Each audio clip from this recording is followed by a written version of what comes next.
ఉదాహరణకు చెప్తాను. ఇలాంటి వాళ్ళు మనకు తీసుకొని వచ్చే ఒకనొక అబ్జెక్షన్ ఏంటి అంటే, చిన్న పిల్లలు ఉన్నారండి, పుట్టారు, రెండు రోజులకే చనిపోయారు. పాపంలో పుట్టాడా? వాడు ఏం పాపం చేశాడు? మీ దేవుడు ఏం దేవుడయా? ఆయన తీసుకెళ్ళి నరకంలో వేస్తాడా చిన్న బిడ్డను? ఈ ఎమోషనల్ మాటలు వినటానికి ఎలా ఉంటాయంటే, అబ్బా నా దేవుడు ఇంత కఠినాత్ముడా అన్నట్లుగా ఆలోచింపజేసేవిగా ఉంటాయి. కానీ పాపము ఉంది అన్నదానికి రుజువు ఏంటి అంటే ఆ ప్రశ్నే.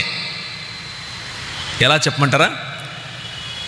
పాపము వలన వచ్చు జీతం ఏమిటి? మరణము. ఆ చిన్న బిడ్డ 2 రోజులకు చనిపోయాడు అంటే ఆ చావు ఎక్కడి నుంచి వచ్చింది? ఎక్కడి నుంచి వచ్చిందండి? పాపము నుంచి వచ్చింది. అయితే మన దేవుని సార్వభౌమత్వాన్ని, మానవునిగా పుట్టి పతనంలో ఉన్న నీకే చిన్న బిడ్డ మీద అంత కనికరం ఉంటే, సార్వభౌముడైన దేవుడు, మంచి దేవుడు, నిత్యత్వములో మంచితనాన్ని కలిగి ఉన్న ఈ దేవుడు, మంచితనం అనే ఉనికిలో ఉన్న ఈ దేవుడు, ఆయనకు ఈ చిన్న బిడ్డను ఏ విధంగా రక్షించుకోవాలో తెలియదా? ఆ చిన్న బిడ్డకు ఎలాంటి న్యాయం చేయాలో తెలియదా?